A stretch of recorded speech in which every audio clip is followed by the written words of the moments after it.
Support for the Idaho Matters podcast is brought to you in part by University of Idaho, Idaho's only Carnegie R1 classified research university.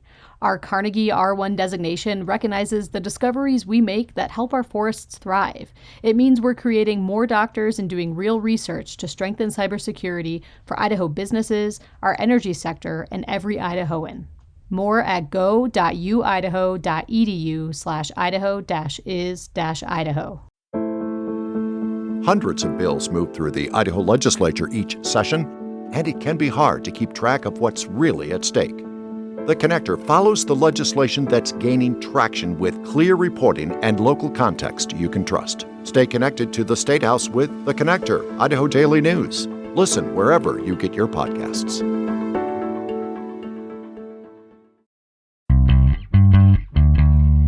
More Idaho Matters right now from the studios of Boise State Public Radio News. I'm Gemma Gaudette.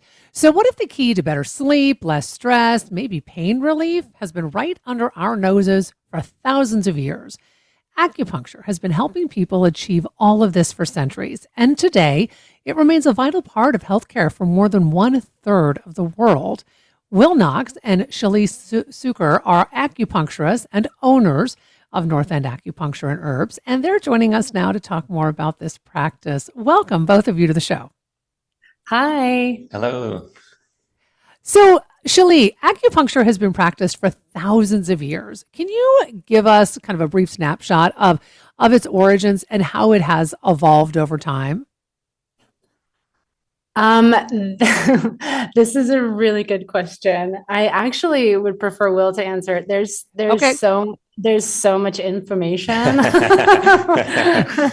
Yeah, well, I can take it. So there is a little bit of mystery, when it comes down to this, because it was likely being practiced, well before written records. It's thought that it's at least 3,000 years old. Could go back even further. Initially it was likely they were using more like stone tools and sharpened bone and things like that to perform like bloodletting techniques or minor surgeries. And it was very much, just like any science, it was developed over years and years of trial and error. Kind of like my back hurts.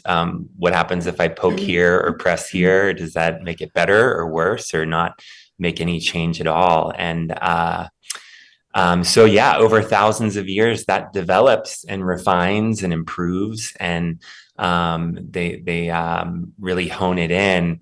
And then, fast forward, eventually it starts spreading around the world. And, to get into the US, there was a major thing that happened like in the 70s under the Nixon administration.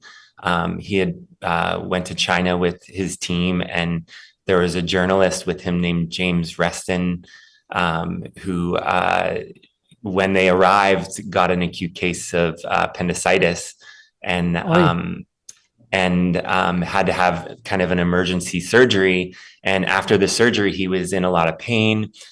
So they offered him acupuncture, and it really helped him. So when he got back to the US, he wrote an article in the New York Times, and that's when it really like landed in the US, and people became very curious about it, and it took off from there. So, Shelley, what happens in the body when you practice acupuncture? I mean, like, what systems are activated? Many systems are activated. One of the ways acupuncture works is with your nervous system. So it puts your body into a parasympathetic state, which is your like rest, digest, heal. So it's amazing, regardless of really what we're doing. It's amazing for stress, anxiety, digestion, sleep.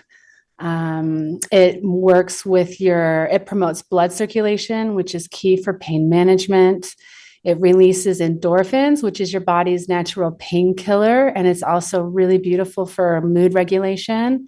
And it moves lymph. So it's great for like water metabolism. You produce more white blood cells when you're getting a treatment. And so you get a little immune boost from it as well. So it's kind of a nutshell what's happening. So what are some of the most common issues, maybe, or conditions that people go to get acupuncture for these days, would you say? That's a great question. So, I mean, pain definitely is a massive thing.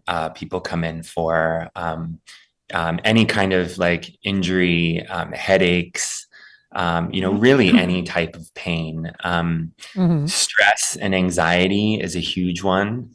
Like Shali was saying, it's acupuncture is really, really soothing for the nervous system. So people are typically like really surprised at how relaxed they get. It's kind of counterintuitive. Being poked with needles would make you relax, but it does. It does happen. A lot of times, people fall asleep.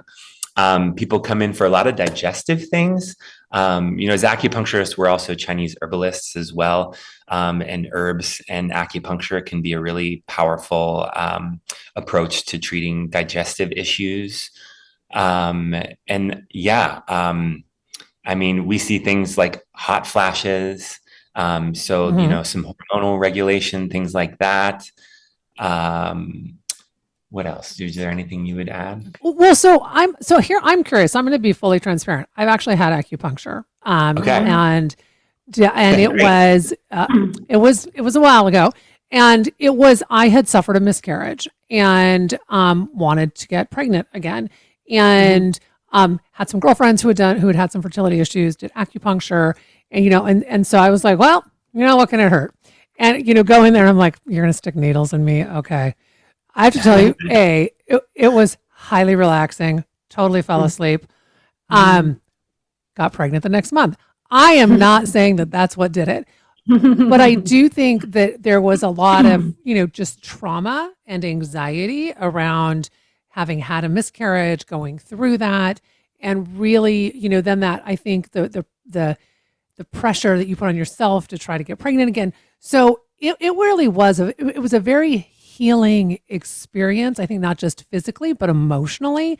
So I'm curious if some people come in, just for issues like that. I mean, I don't know how much it helped with getting pregnant necessarily, but I think that they're just letting go of a lot of that stress probably helped some. Yes. So this is actually a really big portion of what I do. I also work at St. Luke's Hospital in downtown Boise, and I've been working in labor and delivery, antepartum and postpartum for 8 years. And I'm just in this practice part-time. And a lot of what I do here is treating women for fertility issues. And yeah, it's beautiful for that stress and trauma. But what happens when your stress is reduced is that it lowers your cortisol levels. And that's really key because those can really disrupt your estrogen, progesterone, and your thyroid functions. And because it's promoting blood circulation, it's really helping to distribute those hormones more efficiently and productively throughout your body. And so, there is a lot of it that who knows, there's a lot of it is a mystery, Mhm. but we do know on a very like physiological level that like these things are happening and that it can help in that way. Well, and there has to be something to, acupuncture, to these Eastern medicine practices because they have endured for so long. So, or Shelley, either of you, how do you incorporate, both, right? Because there is a need for Western medicine, but I mean, for those of us who have experienced this Eastern medicine as well, it has endured for so long. And as you said, Shelley, I mean, it's a mystery, but we might want to think about, benefits of it as well. Absolutely. I think as time has gone on, I think, it's being embraced as something that can be used alongside Western medicine. Western Mhm. medicine is miraculous. I mean, it's just so magical. And, thank goodness for Western medicine. Right. Yeah. And there are limitations to it too. It's, I would say that Western medicine really shines in acute situations. And I would say that things like acupuncture really shine with more chronic situations or like preventative care, things that Western medicine might kind of struggle with, with things like anxiety or some digestive issues and things like that, that maybe throwing prescriptions at them just leads to some other problems. That's where something like acupuncture and herbs can support people. So I think as time has gone on, it's kind of just been more embraced to be used as a tool alongside Western medicine. Certainly a lot of our patients use it as sort of preventative care. They feel great. They just want to keep feeling great. And they know that by taking care of themselves in this way, reducing their stress, giving themselves an immune boost, working on their digestion and sleep, that their overall health is just going to be that much stronger, and they're not going to have a need for Western medicine unless something happens. Mm-hmm. And you'll actually be talking more about this topic next week. What I believe at an Osher Institute talk. So what do you hope people take away from your upcoming lecture?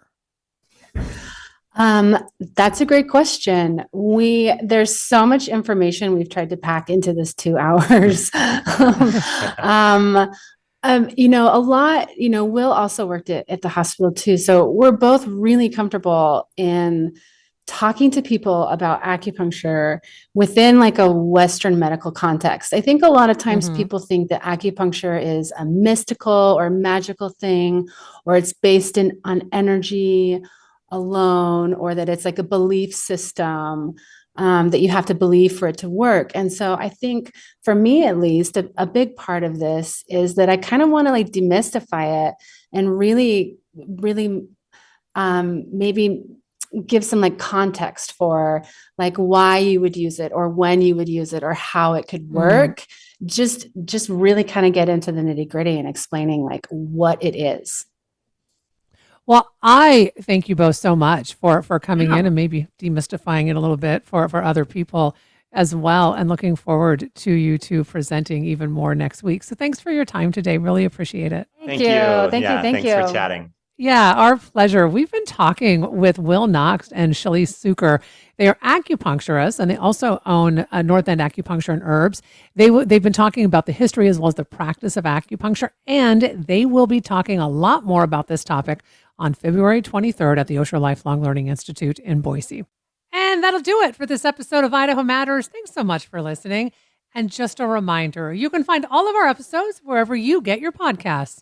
Hi, it's Terry Gross, host of Fresh Air.